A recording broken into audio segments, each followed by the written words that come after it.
The following podcast is part of a certified educational activity titled Optimizing NTRK Fusion Testing and TRK Inhibition in Thyroid Cancer, Team-Based Approaches for Enhanced Outcomes. Access the entire activity and complete the post-test at peerview.com/QKA860. Downloadable slides and practice aids are also available. Hello, and welcome to Optimizing NTRK Fusion Testing and TRK Inhibition in Thyroid Cancer, Team-Based Approaches for Enhanced Outcomes. I'm Dr. Marcia Brose, an oncologist from the Sidney Kimmel Cancer Center at Jefferson Health in Philadelphia.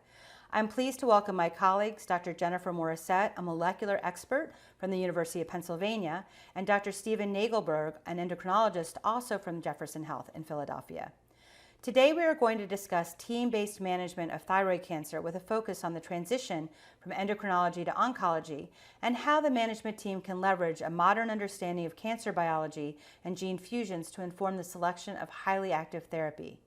During this program, we will periodically share several resources summarizing take-homes from our discussion. We'll also provide useful resources for patient management. So please take a moment to download these practice aids before we get started. Let's begin. So let's take our baseline case. Margaret, a 46-year-old female, presented with a painless palpable mass on her neck. Her TSH and free T4 blood tests were within normal limits. Ultrasound findings showed a 2-centimeter solid mass occupying the right thyroid lobe and several suspicious lymph nodes. Fine needle aspiration of the mass was cytologically consistent with papillary thyroid carcinoma. She underwent total thyroidectomy and then was treated with radioactive iodine, 150 millicuries. Whole body scan showed uptake in only the neck, consistent with thyroid remnant. So Stephen, how would you approach this patient and what are your first considerations? So as you know, Marcia, the endocrinologist is usually on the forefront of managing patients with differentiated thyroid cancer.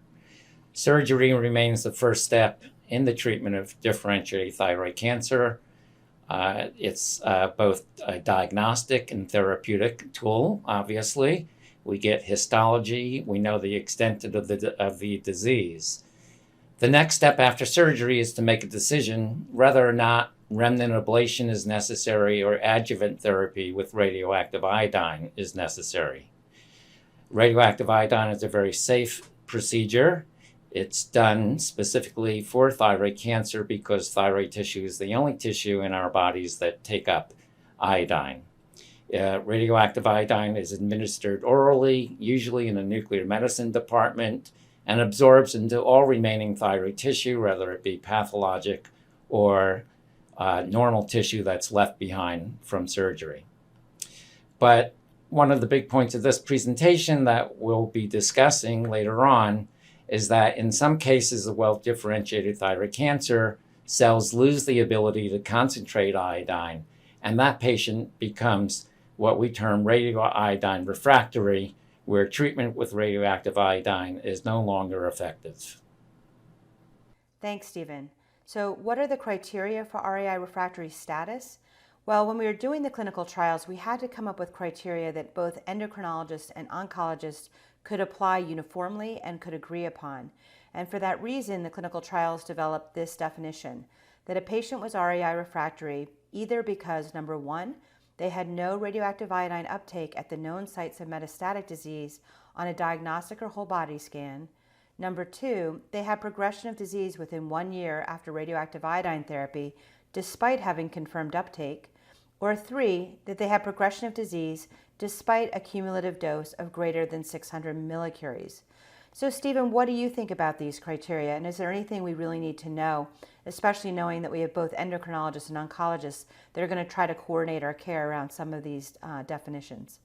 Yes, Marcia, these are relatively straightforward. The American Thyroid Association guidelines that were published 5 or 6 years ago also had the criteria for what they considered radioactive iodine refractory patients, and they're similar, knowing that thyroid tissue and metastatic thyroid cancer can either be initially radioactive iodine resistant, or as time progresses, metastatic disease may become radioactive iodine refractory. So it can occur over time. And there are some cases that have multiple metastatic lesions, whereas some lesions may take up iodine and some lesions don't. Those patients should also be considered radioactive iodine refractory. And then finally, as you mentioned, some cases actually do take up radioactive iodine, but they don't respond therapeutically. And once you reach about 600 millicuries of total dose I-131, where bone marrow suppression becomes a concern, then those patients should not receive additional radioactive iodine. It just becomes too toxic. All right, so then let's go on with our case, shall we? At 6 months, however, Margaret's serum thyroglobulin levels remained over 5 nanograms per milliliter, and at 12 months, her thyroglobulin had increased to 12 nanograms per milliliter. On CT scan, several lung nodules were noted bilaterally, with two largest ones measuring 8 millimeters and 10 millimeters. She undergoes a multidisciplinary evaluation, which included input from endocrinology, nuclear medicine, and oncology. A repeat radioactive iodine scan was negative for uptake in the neck and lungs, and she was referred to oncology. Does this sound consistent with what you would do, Stephen, in your practice? Yes. I follow my patients at typically 6 to 12 month intervals. We follow serum thyroglobulin.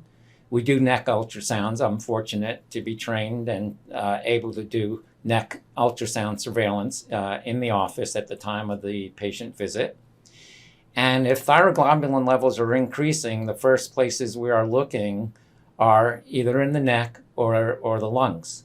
So if I don't see anything in the neck, then the next step will be a CT of the chest. And this is a not atypical presentation that you just presented. So as we discussed earlier on, the first mode of therapy for managing patients with differentiated thyroid cancer are, of course, timely surgical resection, getting a good histologic identification of the subtype of cancer, and also the extent of the cancer, whether there's extension through the thyroid capsule into neck, lymph nodes, and other local regional disease. We then follow the patient, as I said, at 6 to 12 month intervals, typically, depending on the risk or the suspicion for their likelihood of recurrent disease. We will try to get the TSH level either absolutely suppressed in high risk patients or mildly suppressed in intermediate risk patients. So once we have those patients, what do you do? So I know that we sometimes have patients who have metastatic disease and it's not radioactive iodine avid and it's refractory. Do you then send them right away? What's your referral then for bringing in the oncologist?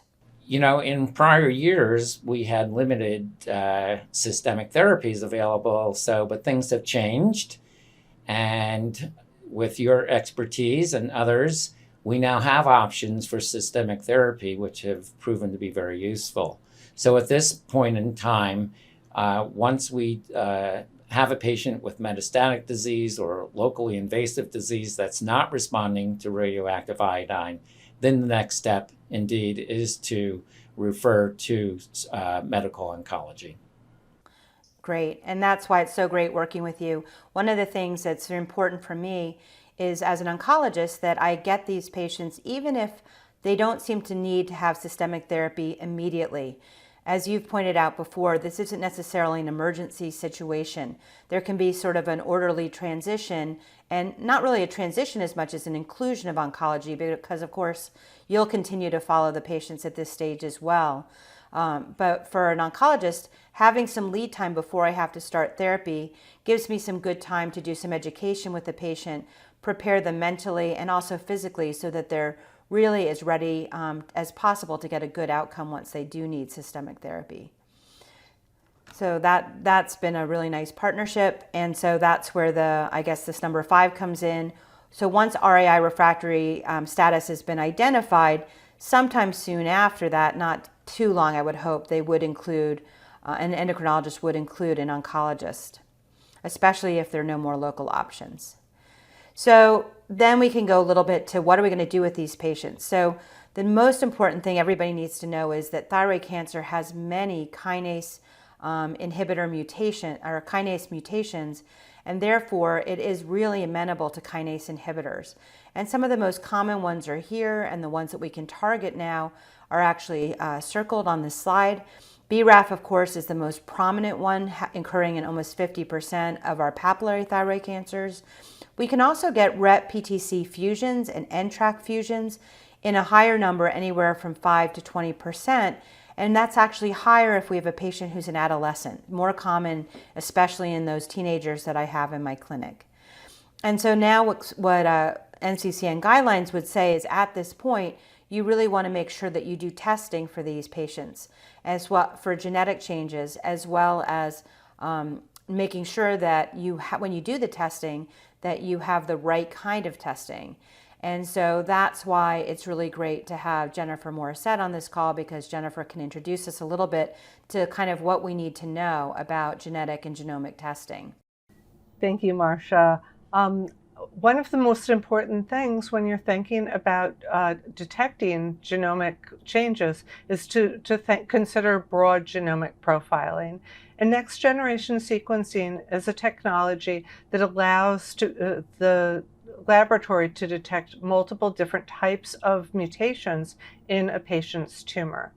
And these types of mutations include single nucleotide variants, such as BRAF V600E, small insertions or deletions, such as RET mutations, but caused by a deletion with an insertion of several nucleotides, chromosome rearrangements, such as ETV6 and TRK3, copy number changes, such as RET amplifications, genome-wide changes like MSI, high tumors, or high tumor mutational burden.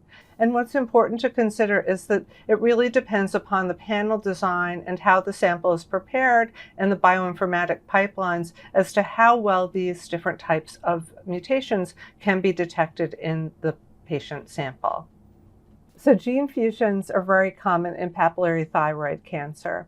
And it's important to test for gene fusions, and this should be part of standard clinical practice because oncogenes can rearrange with multiple partners.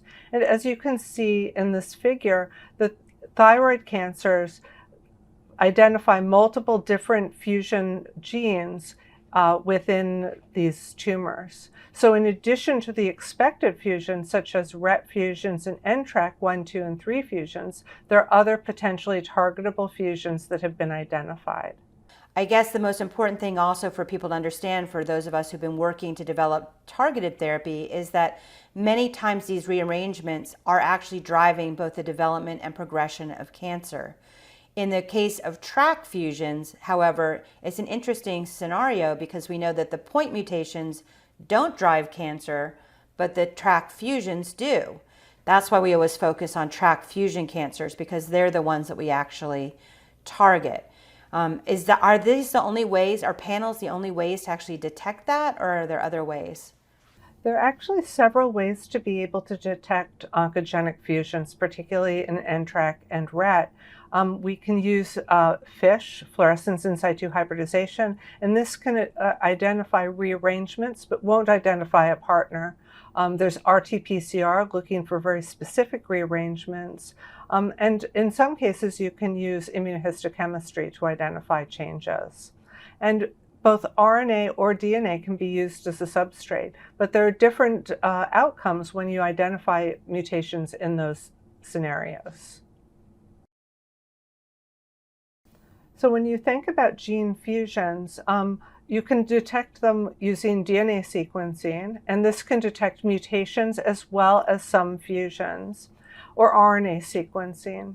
And RNA sequencing is really the best way to detect gene fusions. And that's because when you think about the structure of DNA and a DNA rearrangement, what occurs is there are breaks that occur within the two genes and actually within the introns of the genes. And if you recall, DNA goes to RNA, goes to protein, and the difference between DNA and RNA is that splicing occurs. And by utilizing RNA as a substrate, you can look at exon to exon fusions between the two genes and don't have to worry about those large complex introns.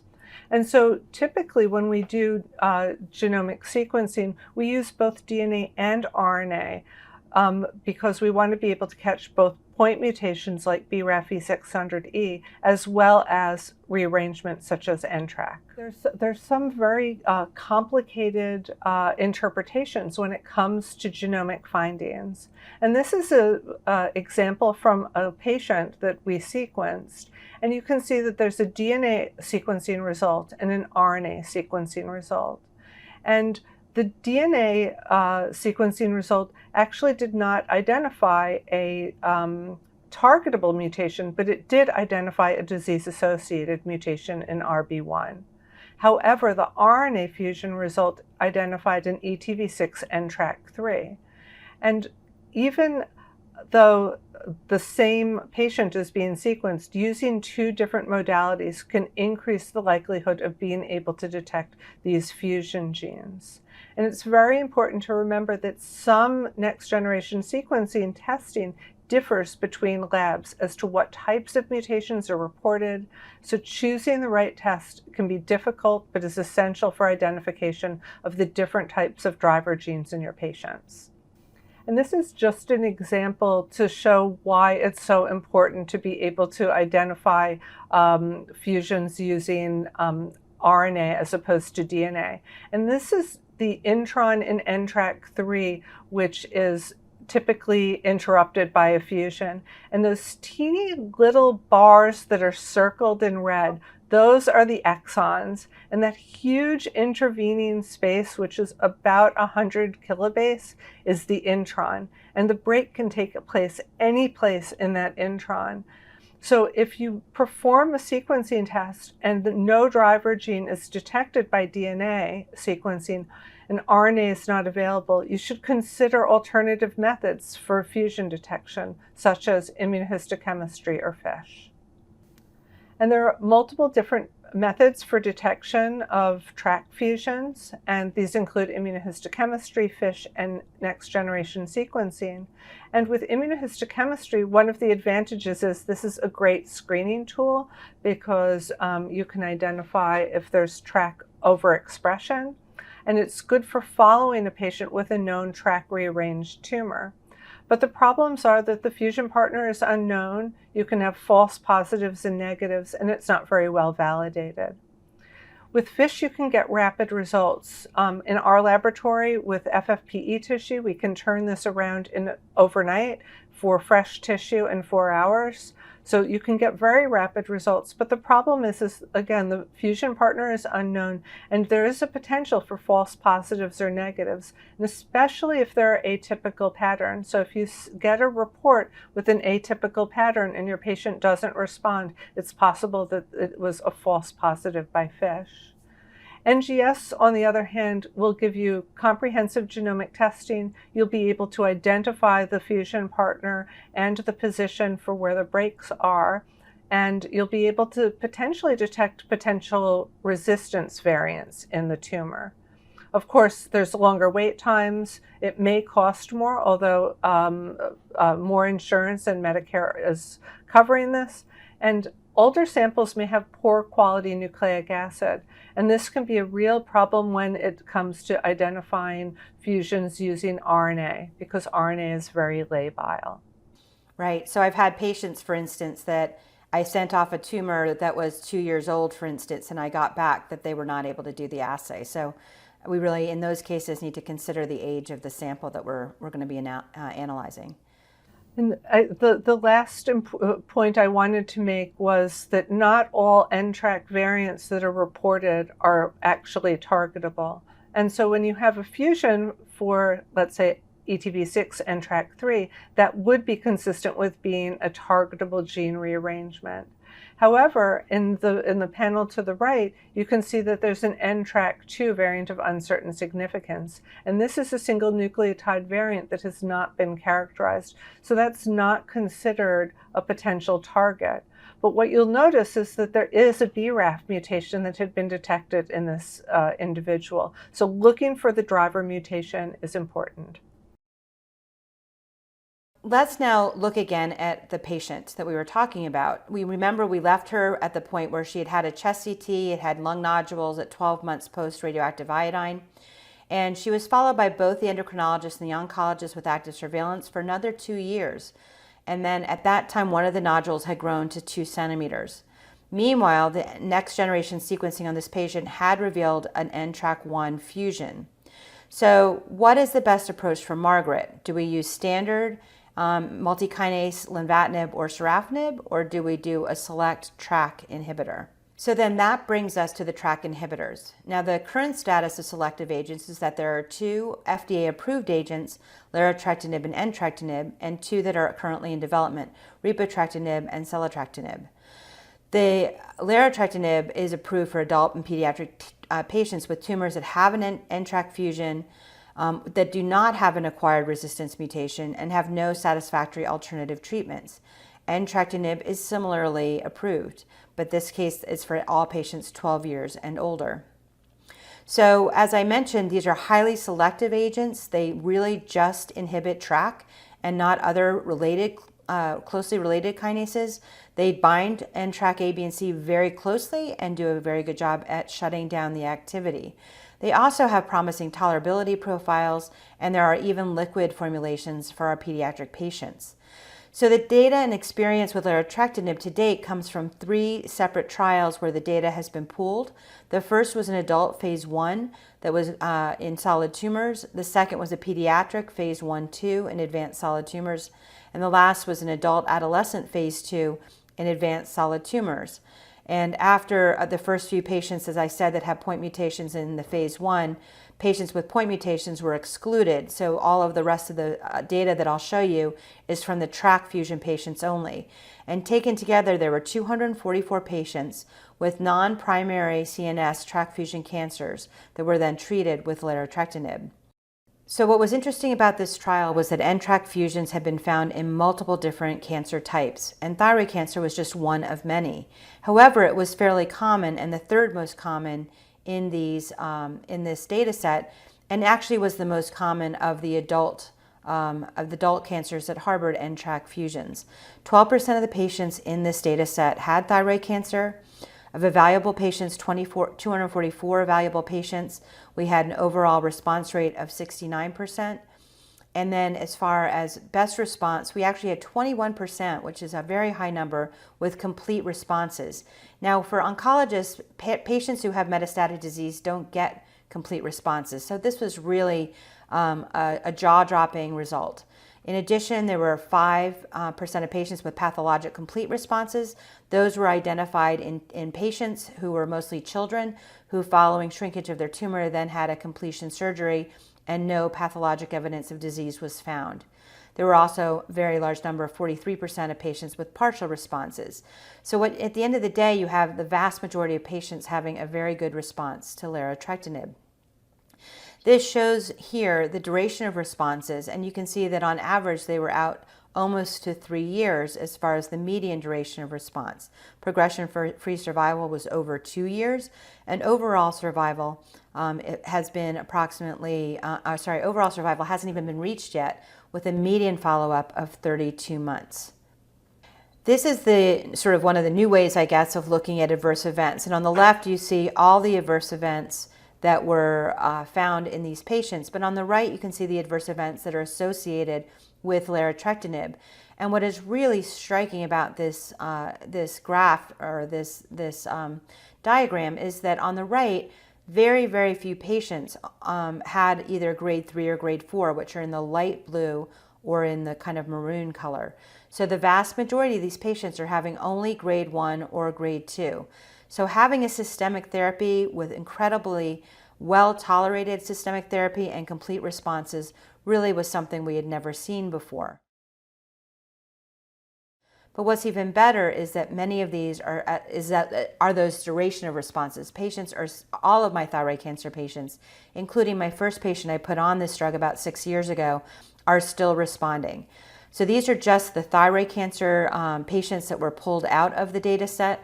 And you can see here that a good number of them had a complete response. In this case, 10% had a complete response. and then the rest, a large number of them, had partial responses, for a total overall response rate of 86% in papillary thyroid cancer. Now, in anaplastic thyroid cancer, you sometimes can see response and sometimes not, and it probably has to do with whether or not those anaplastic thyroid cancers have either acquired a resistant mutation in NTRK or additional mutations that result in resistance to these therapies. So in anaplastic, I'm not so sure, because many of those patients have progressed by 2 months, that it would be my first go-to without maybe doing something in addition to the larotrectinib. But I think as far as papillary thyroid cancer, no one will disagree. This is definitely a home run as far as how well patients did. Entrectinib is similar, except that it's not quite as specific. It also targets ROS1 and ALK, and actually was developed as a ROS1 inhibitor for lung cancer. But like larotrectinib, it is a very good TRK A, B, and C inhibitor, and as such, since it has good activity, it also has good activity in patients with solid tumors, as well with TRK fusion solid tumors, as well as patients who have thyroid cancer with associated NTRK fusion. So this is the data that we have. It's a 61% overall response rate, not too different from larotrectinib. And actually what they pointed out in this study was that there was good activity regardless of whether the patient had metastasis to the brain or not. And what was interesting about that is that that was subsequently shown to be true with larotrectinib as well. So now, in addition to the fact that these are efficacious and safe, they also have brain penetration. And here we also show that, again, look at how few grade 3, and there were no grade 4 AEs in this study. So again, almost all grade 1 and 2. There's a little bit more of mucositis, and there's definitely a little bit more of bone marrow changes that happen with entrectinib. So we have a little bit more, we have to watch those a little bit more. And they're a little bit more, they require dose reductions a little bit more often than larotrectinib. And again, it's probably because it's not so selective for NTRK. It has some other kinases that are also being inhibited, leading to a little bit of the off-target adverse events. But because of these phenomenal data, NCCN guidelines recommend testing now for all TRK fusions in differentiated anaplastic cancers. And we do this in advance of starting any systemic therapy. And so we'd like to, if we can, get an RNA-based next-generation sequencing to pick up all the point mutations, as well as all of the fusions that we might see. And we do it for anaplastic thyroid as well. While this has a terrible prognosis, it may be that anything that we can throw at it that we know even has short activity may help, although there may be other things we're going to have to do in that case, as I said. And so then the NCCN guidelines also recommend NTRK for certain patients with NTRK fusion positive advanced and metastatic thyroid cancer. So how do we actually put all of this together, knowing that there are obviously multi-kinase inhibitors that we use for differentiated thyroid cancer? And I guess this is really what I would consider one of my take-home slides, which is that I considered almost that there's a pre-first line option for patients, either they have a TRK fusion or a RET fusion. We're not talking about RET fusion so much today, but I will point out that the same is true with the selpercatinib and pralsetinib data, that these really are a much higher level of responses and longer duration of responses than when we had the multi-kinase inhibitors. And for that reason, in my current algorithm, I will treat with an NTRK fusion inhibitor or a RET fusion inhibitor if the patient is eligible in the first-line setting. Many of these patients can go on for many years with minimal side effects and maintain a very good quality of life, working full-time, etc. If they either don't have a gene fusion or they've failed those options, they are still eligible for either sorafenib or lenvatinib, both of which have been shown in phase 3 studies to be active in first and second line. These are both FDA-approved agents and can be used. I say most people use lenvatinib first because of the higher response rate and the rapid response rate, and also an increased duration of progression-free survival. However, sorafenib does have its uses. It has less hypertension, and so many times we might choose that in a patient who has already very difficult to control blood pressure, or in a patient who might have invasion through the tracheal wall, for instance, because if you shrink the tumors too quickly, they're at a higher risk of having a fistula. So coming back to our baseline case, We had Margaret, who was started on systemic therapy with larotrectinib 100 milligrams twice a day at 2 months. She had approximately 50% reduction in her tumor nodule diameters. She noted some weight gain, but was able to manage this with diet and exercise. This is one of the most common side effects that patients do note, but are able to manage. They just need to be warned that it's happening. And then at 3 years, she continues to maintain her response and is active with no limitations. As I said, all of my thyroid cancer patients continue to respond. So at 3 years, she has her response, she's active. So what does a good response look like on larotrectinib? Well, most often it can be 50% or greater, but many patients will have any sorts of response. 30% or greater is actually the rule, not the exception. We do monitor patients for, as I said, weight gain, just to warn them. And we just keep track of if there's anything else bothering them. But honestly, there's very, very little that they actually complain of. The only other one I'd say that can be actually dose limiting is sometimes they actually have some dizziness, and that is probably related to a CNS side effect. So we have to watch out if they're having problems with dizziness. Occasionally, if it's really unacceptable, we do have to sometimes dose reduce 25% in order to get that side effect to go away. Duration of treatment so far is unknown. People seem to do well for a very, very long time. And the timing of the response is rapid.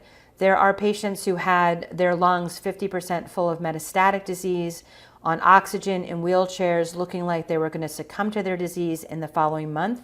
Within 2 weeks, they're off oxygen and out of the wheelchair, and actually at 2 months to 6 months, they end up with complete responses. So that's almost bringing us to the end of our program. I think it would be nice just to sort of wrap up from all three of our perspectives. So Stephen, do you want to start us off talking about what your take-home points are for our recommendations for our patients and our oncologists and endocrinologists and others who might be listening today? Sure, Marcia, thank you.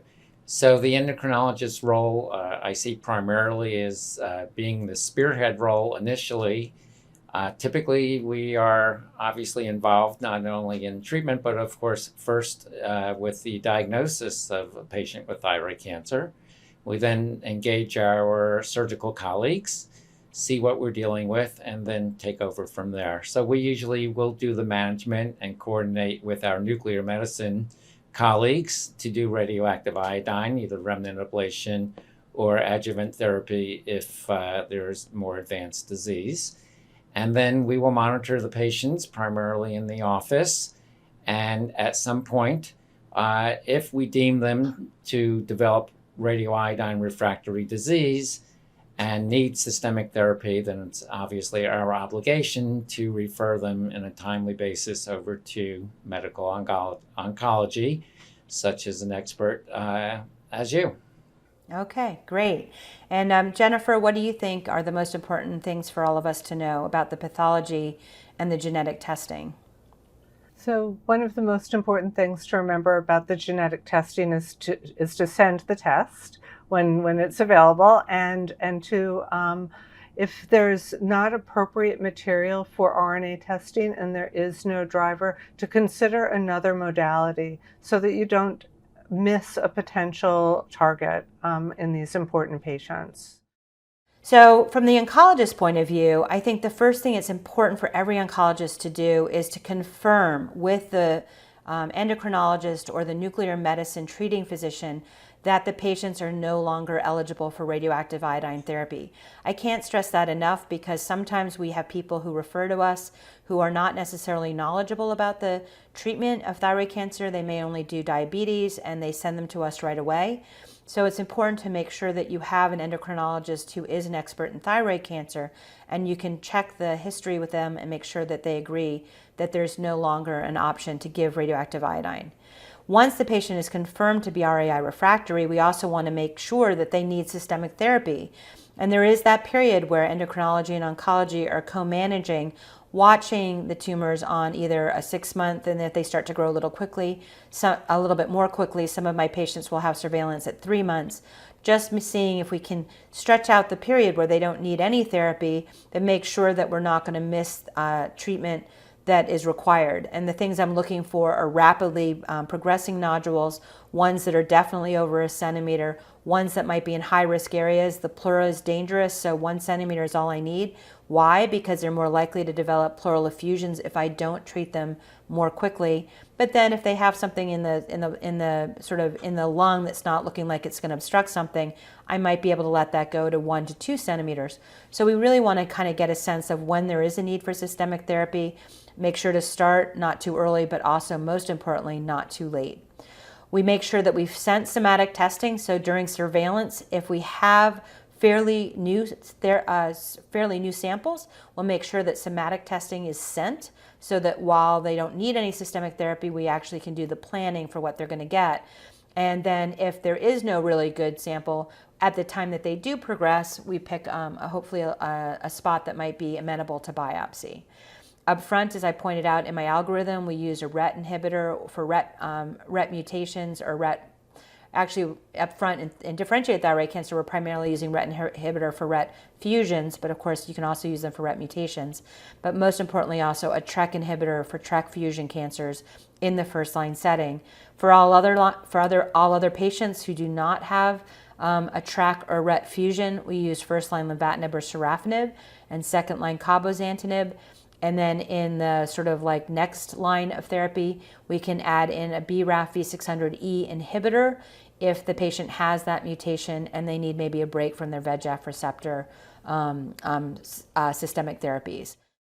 That concludes our case-based exploration of team management in thyroid cancer and the implications of TRK fusion-positive disease. I'd like to thank Jennifer and Stephen for being part of this discussion. I hope you found this activity informative and useful for your practice. Thank you. Thank you for listening. Download materials and complete the post-test for instant credit at peerview.com/QKA860. This activity is supported by an educational grant from Bayer Healthcare Pharmaceuticals Incorporated.